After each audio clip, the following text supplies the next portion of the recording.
வணக்கம். எப்பவுமே மைண்ட்ல ஏதோ ஒரு விஷயம் ஓடிக்கிட்டே இருக்கு. எதுலயுமே கவனம் செலுத்த முடியல. நிம்மதியே இல்லன்னு நீங்க எப்பதாவது ஃபீல் பண்ணிருக்கீங்களா? கவலையே படாதீங்க. இது இன்னைக்கு நேத்து வந்த பிரச்சனை இல்லைங்க. சுமார் 2500 வருஷங்களுக்கு முன்னாடியே இதுக்கான ஒரு சூப்பரான பிராக்டிகலான தீர்வை கௌதம புத்தர் சொல்லியிருக்கார்.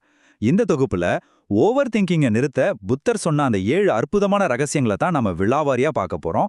அந்த பழங்கால ஞானத்தை நம்ம மாடர்ன் லைஃப் ஸ்டைலுக்கு எப்படி ஈஸியா அப்ளை பண்ணலாம்னு தெரிஞ்சுக்கலாம் வாங்க. முதல்ல ஒரு முக்கியமான கேள்வியோட ஆரம்பிப்போம். நம்ம மைண்ட நாம தான் கண்ட்ரோல் பண்றோம்னு நாம ரொம்ப ஸ்ட்ராங்கா நம்பிட்டு இருக்கோம் இல்லையா? ஆனா நிஜத்துல என்ன நடக்குது?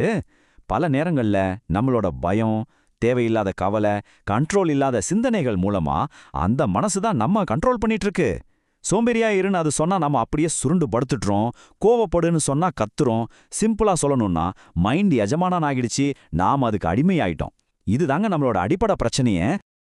இந்த நிலைமையை மாத்துறதுக்கான புத்தரோட 7 ரகசியங்களை ஒரு 5 முக்கிய பகுதிகளா நம்ம பிரிச்சு பார்க்கலாம்.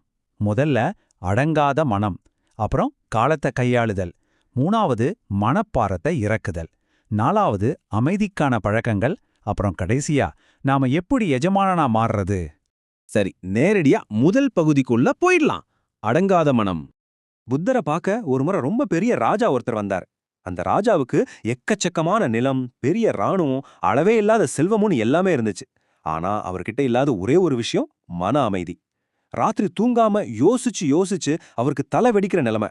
அவரோட மனசு கிட்டத்தட்ட மதம் பிடிச்ச ஒரு காட்டியான மாதிரி முரட்டுத்தனமா அவரை முழுசா சோர்வடைய செஞ்சுட்டு இருந்துச்சு.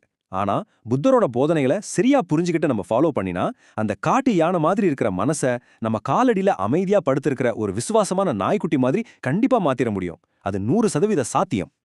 அடுத்து பகுதி 2, காலத்தையும் இந்த நிகழ்காலத்தையும் எப்படி சரியா கையாள்றது. நம்ம ஏன் தேவையில்லாம அதிகம் சிந்திக்கிறோம்? ஏன்னா நம்ம மைண்ட் எப்போ பார்த்தாலும் முடிஞ்சு போன கடந்த காலத்துக்கும் இன்னும் வராத எதிர்காலத்துக்கும் நடுவுல ஒரு பெண்டுலம் மாதிரி ஊசலாடிக்கிட்டே இருக்கு. இதை தடுக்கிறதுக்கான முதல் ரகசியம் என்ன தெரியுமா? இதுவும் கடந்து போகும் அப்படிங்கிற உண்மையை முழுசா உணர்றது தான். இது ரொம்ப ஆழமான துக்கத்துக்கும் பொருந்தும், உச்சகட்ட சந்தோஷத்துக்கும் சரிசமமா பொருந்தும். இது ஒரு பிரபஞ்ச விதி. இதை நம்ம எப்பவும் மனசுல வச்சுக்கும் போது தோல்வியில ரொம்ப துவண்டு போக மாட்டோம், வெற்றியில தலக்கணமும் வராது. எல்லாமே டெம்பரரி தான் அப்படிங்கிற அந்த புரிதல் மனசுக்கு அவ்வளோ பெரிய அமைதியை தரும். இப்போ இத கொஞ்சம் பிராக்டிக்கலா யோசிச்சு பாருங்களேன். நீங்க ஒரு திராட்சை பழம் சாப்பிட்றீங்க. நிஜமாவே அந்த திராட்சையை சாப்பிட்டு ருசிக்கிறீங்களா, இல்ல உங்க சிந்தனைகளை சாப்பிட்றீங்களா? முன்னாடி சொன்னேன் இல்லையா, ஒரு ராஜா, அவருக்கு புத்தர் ஒரு திராட்சை பழத்தை கொடுத்தார். ராஜா அதை சாப்பிட்டாலும் அதோட சுவையை அவர் கொஞ்சம் கூட உணரவே இல்லை. ஏன்னா அவரோட மைண்டு அடுத்ததா என்ன கேள்வி கேட்கலான்னு யோசிச்சுட்டு இருந்துச்சு. நிகழ்காலத்துல, அதாவது பிரசன்ட் மொமெண்ட்ல வாழ்றதுங்கிற பெரிய ரகசியத்தை தான் இது நமக்கு உணர்த்துது. நீங்க என்ன செஞ்சாலும் சரி, அந்த ஒரு நிமிஷம் அதுல முழுசா மூழ்கிடுங்க. அதனால இதுல நாம புரிஞ்சுக்க வேண்டிய முக்கியமான விஷயம் என்னன்னா, ஒரு ஆரோக்கியமான மனசை நாம எப்பவுமே ஒரு நதிக்கு ஒப்பிடலாம். நதி பாட்டுக்கு தொடர்ந்து ஓடிக்கிட்டே இருக்கும். அது பின்னாடி வந்த பாதையை பத்தி கவலைப்படுறதும் இல்ல, முன்னாடி வரப்போற பாதையை பத்தி பயப்படுறதும் இல்ல. அது இந்த தருணத்துல மட்டும்தான் பயணிக்குது. நாமும் அந்த நதி மாதிரி நிகழ்காலத்துல வாழ பழகிட்டோம்னா ஓவர் திங்கிங் எல்லாம் தானாவே காணாம போயிடும். அடுத்து பகுதி 3, மனப்பாரத்தை இறக்கி வைக்கிறது.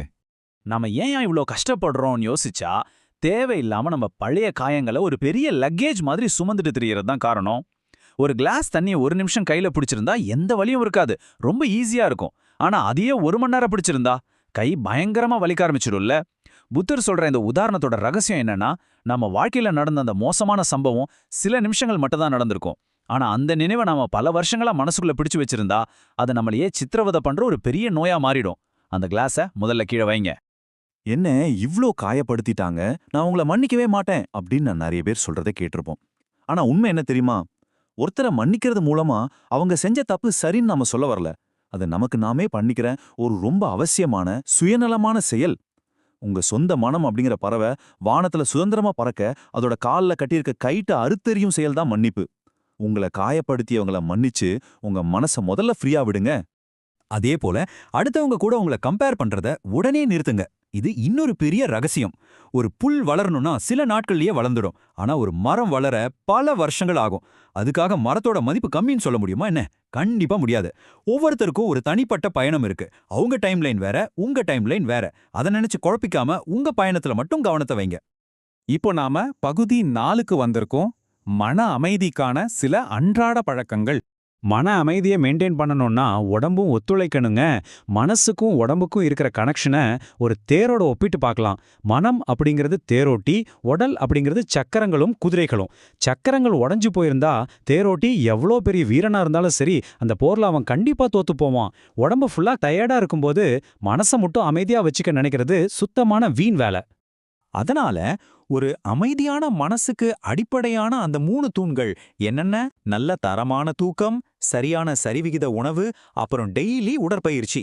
இந்த 3ம் உங்க உடம்போட எனர்ஜியை சூப்பரா பேலன்ஸ் பண்ணும். இத சரியா ஃபாலோ பண்ணாலே போதும். சோர்வால வர்ற கோபம், கவனச்சிதறல், தேவையில்லாத டென்ஷன் எல்லாத்தையும் நாம முன்கூட்டியே ஈஸியா தடுத்து நிறுத்திடலாம். அடுத்த ரொம்ப முக்கியமான பழக்கம் உங்க மூச்சை கவனிக்கிறது. நீங்க எப்போதெல்லாம் ரொம்ப ஓவர் திங்க் பண்றீங்களோ அப்போதெல்லாம் நீங்க பாஸ்ட்லயோ இல்ல ஃபியூச்சர்லயோ இருக்கீங்கன்னு அர்த்தம். ஆனா ஒரு நிமிஷம் கவனிச்சு பாருங்க, உங்க மூச்சு எப்பவுமே இந்த நிகழ்காலத்துல மட்டும்தான் இருக்கு. அமைதியா உட்காந்து உங்க மூச்சு உள்ள வர்றதையும் வெளியே போறதையும் மட்டும் கவனிக்கும் போது அலைப்பாயிர உங்க மனசுக்கு இந்த மூச்சு தான் ஒரு பெரிய ஆங்கர் மாதிரி செயல்பட்டு அதை பிரசன்ட் மூமெண்ட்டுக்கு இழுத்துட்டு வரும். இது மனசுக்கும் உடம்புக்கும் நடுவில் இருக்கிற ஒரு மேஜிக் பாலம். அடுத்தது மௌனத்தோட ரகசியம். ஏதோ ஒன்னு பேசுறதுக்கு முன்னாடி இந்த 3 கேள்விகள் கொண்ட செக் போஸ்ட்டை நாம தாண்டணும்னு புத்தர் சொல்றாரு. 1 இது உண்மையா? 2 இது இப்போ தேவையா? 3 இது அன்பானதா? இந்த 3க்கும் உங்க பதில் ஆமான்னா மட்டுமே வாய் திறந்து பேசுங்க, இல்லனா அமைதியா இருந்துடுங்க. இது ஒன்னு மட்டும் செஞ்சா போதும். தேவையில்லாத எக்கச்சக்கமான பிரச்சனைகளையும் விவாதங்களையும் தவிர்த்து நம்ம ஓவர் திங்கிங்க பாதிக்கு பாதி குறைச்சிடலாம். நிறைய பேர் மௌனமா இருக்கிறத ஒரு பலவீனம்னு நினைக்கிறாங்க. ஆனா அது துளியும் உண்மை இல்ல. எப்ப பார்த்தாலும் கத்திக்கிட்டே இருக்கிற ஒரு கிளி ஒரு சின்ன கூண்டுக்குள்ள தான் அடைப்பட்டு கிடக்கு. ஆனா அமைதியா இருக்கிற கழுகு வானத்தோட உச்சியில கம்பீரமா பறக்குது. மௌனம் அப்படிங்கிறது உங்க உள் வலிமையோட அடையாளம். அது உங்களோட அபாரமான சுயக்கட்டுப்பாட்டை காட்டுது. சரி, இப்போ நாம கடைசி பகுதிக்கு வந்துட்டோம். பகுதி 5 எஜமானனாக மாறுதல். இது ரொம்ப ஆழமான ஒரு உண்மை. நாம இவ்ளோ நேரம் பார்த்த விஷயங்களோட ஒட்டுமொத்த சுருக்கமும் இதுதாங்க. மனம் ஒரு மோசமான எஜமானன், ஆனா ஒரு அற்புதமான வேலையாள். நம்மளோட நோக்கம் மனசை அழிக்கிறதோ இல்ல முழுசா பிளாங்க் ஆக்குறதோ கிடையாது. அதோட பிரம்மாண்டமான சக்தியை சரியான திசையில திருப்பி அதை நமக்கு வேலை செய்ய வைக்கிறது தான் நம்மளோட ஃபைனல் டார்கெட். ரொம்ப நேரம் இந்த அற்புதமான 7 ரகசியங்களை பத்தி ஆழமா பார்த்தோம். இப்போ உங்களுக்கான ஒரு கேள்வி. இந்த 7 ரகசியங்கள்ல இன்னைக்கு நீங்க எதை பயிற்சி பண்ண போறீங்க? ஓவர் திங்கிங்கை இப்போவே நிறுத்திட்டு உங்க உள் அமைதியை நோக்கி பிராக்டிக்கலா ஒரு சின்ன அடி எடுத்து வைங்க. உங்க மனசை நீங்க ஜெயிச்சிட்டீங்கன்னா உங்க வாழ்க்கையே தானா உங்க கைவசப்படும். இந்த தொகுப்பு கண்டிப்பா உங்களுக்கு யூஸ்ஃபுல்லா இருந்திருக்கும்னு நம்புறேன். மீண்டும் அடுத்த ஒரு சிறப்பான அலசலில் சந்திப்போம். ரொம்ப நன்றி.